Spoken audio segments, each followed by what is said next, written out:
우리가 흔히 회사라 부르는 곳 중에서 어느 정도 규모를 갖춘 영리기업 대부분은 법인이란 형태를 취하고 있습니다.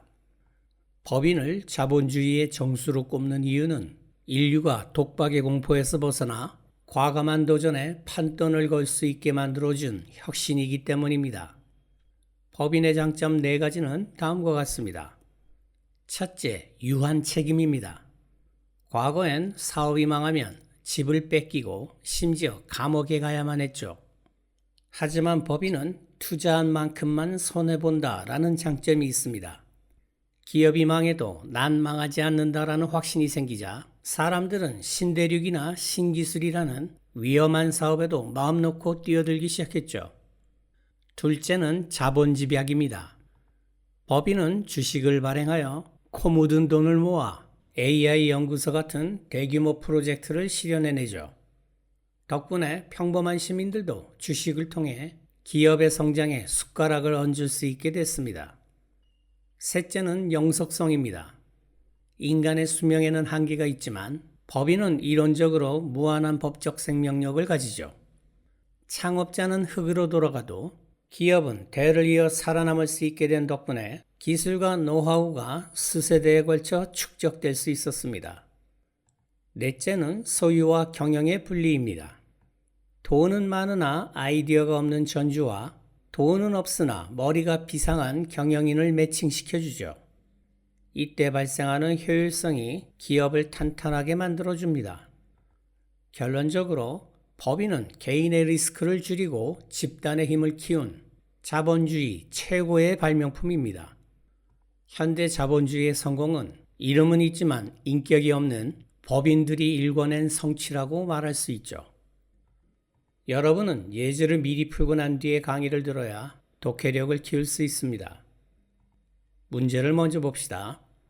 다음 문장이 들어갈 가장 적절한 곳을 고르시오.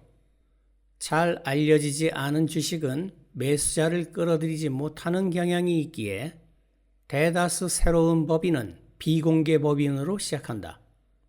Private Corporation은 공기업의 상대적 개념인 사기업이란 뜻도 있지만 여기서는 주식시장에 상장하지 않은 비공개 기업이란 뜻으로 썼습니다. 주어진 문장은 법인이 비공개로 시작하는 이유를 설명하고 있네요. 비공개의 인과관계가 언급된 곳에 주어진 문장이 들어가면 되겠습니다. 그럼 첫 문장을 볼까요? 시간을 10초 드릴 테니 이 글의 핵심어와 주제, 뒤에 나올 내용을 짐작하여 간단하게 메모하세요.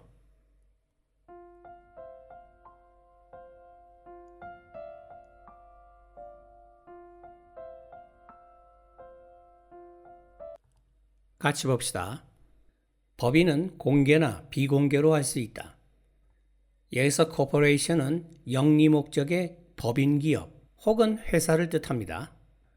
법인이란 자연인이 아니지만 법률상 인격을 부여받아 권리와 의무의 주체가 되는 존재죠.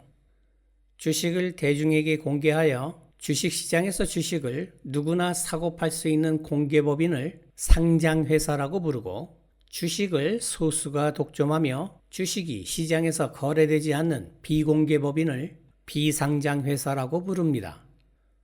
어쨌든 핵심어는 corporations, 주제는 공개법인과 비공개법인의 차이 정도 될 것 같습니다.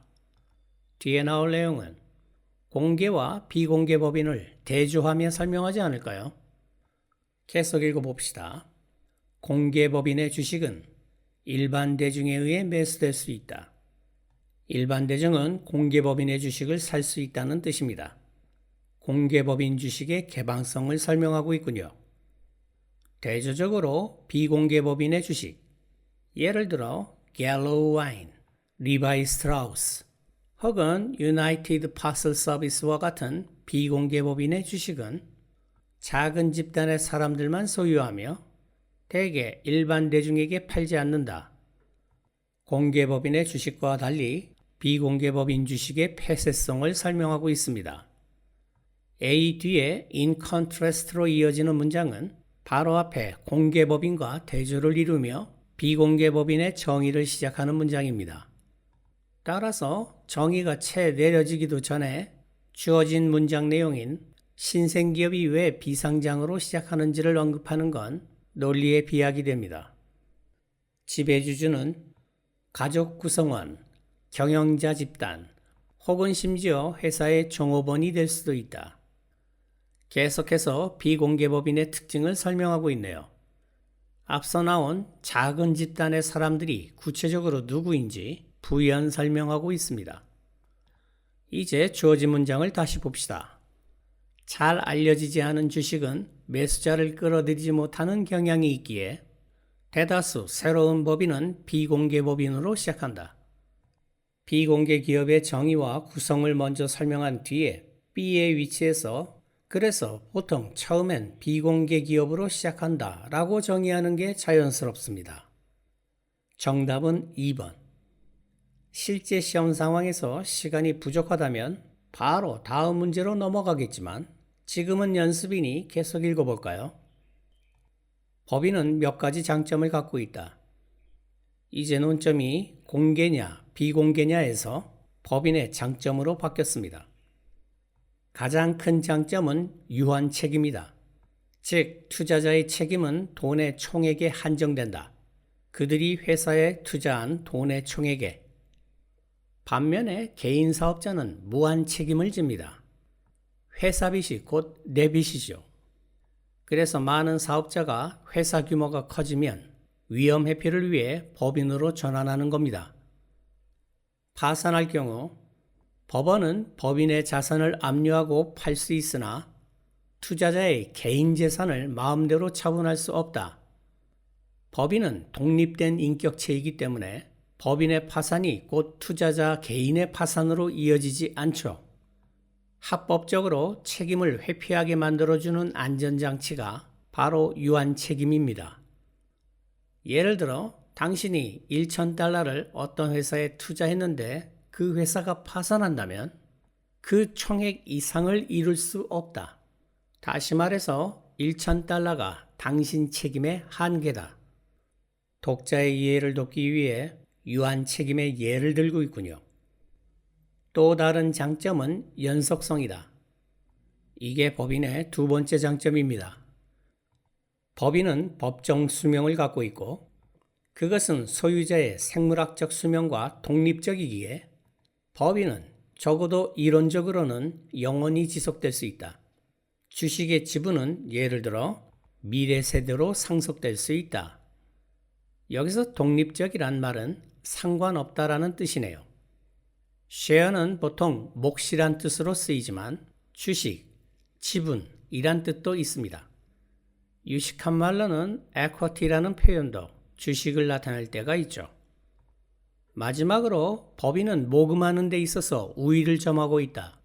더 많은 주식을 매도하는 것으로 예를 들어 법인은 투자자의 수와 자금의 총액을 쉽게 늘릴 수 있다.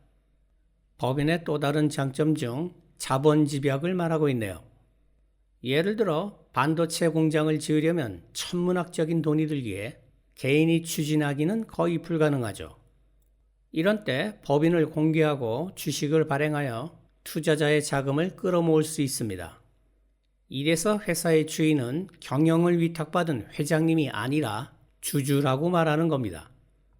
두 번째 문단은 모두 법인의 장점을 언급하고 있으므로 주어진 문장이 끼어들 틈이 없네요. 정답은 2번이 맞습니다. 전체적으로 봤을 때 공개법인과 비공개법인을 대조하고 법인의 장점을 나열하고 있군요. 어쨌든 핵심어는 corporations, 주제는 법인의 종류와 장점. 법인이 자본주의의 히트작인 건 분명하지만 모든 발명품에는 부작용이 따릅니다. 가상의 인격체인 법인이 가끔 통제에 불능해 괴물로 변하는 이유와 폐해를 짚어볼까요? 첫째, 도덕적 해이입니다. 유한 책임은 혁신의 안전망이지만 동시에 무책임의 온상이 되기도 하죠. 이는 렌터카를 빌린 운전자가 자기 차보다 험하게 모는 것과 같습니다. 사고는 경영진이 치고 뒷수습은 주주와 사회에 떠넘기는 고질적인 병폐죠. 이익은 사유화하고 손실은 사회화하는 비열한 형태입니다. 둘째는 주인, 대리인 문제입니다. 주인이란 일을 맡기는 주체이며 주식회사에서는 주주를 가리킵니다. 대리인이란 주인을 대신하여 일을 수행하는 사람으로 경영진이나 CEO가 여기에 해당하죠. 소유와 경영의 분리는 효율적이지만 경영자가 주주의 이익 대신 자기 주머니를 먼저 채우려 할 때 문제가 발생합니다. 셋째는 시장 독점입니다. 자본 집약이 커지면 법인은 경쟁자들을 제거하고 시장을 독점하는 포식자가 되기도 하죠. 돈의 힘으로 골목 상권에 쳐들어가 콜택시부터 골프 연습장에 이르기까지 닥치는 대로 먹어치우는 상황이 발생할 수 있습니다. 거대 법인의 독점은 가격 상승과 혁신 저해로 이어져 결국 소비자의 선택권을 없애버리죠. 넷째는 외부 효과입니다. 법인은 오로지 이익의 극대화를 위해 설계된 존재이므로 종종 사회적 비용을 무시하죠. 자기 집 정원을 청소하면서 쓰레기를 이웃집 마당에 몰래 던져버리는 짓을 저지르는 겁니다. 환경오염이나 노동 착취같이 기업이 일으킨 문제를 비용 절감이라는 이름 아래 공동체로 떠넘기는 행동이죠. 결론적으로 법인은 자본주의적 효율을 극대화한 엔진이지만 적절한 감시와 규제라는 브레이크가 없다면 언제든지 폭주하는 기관차가 될 수 있습니다.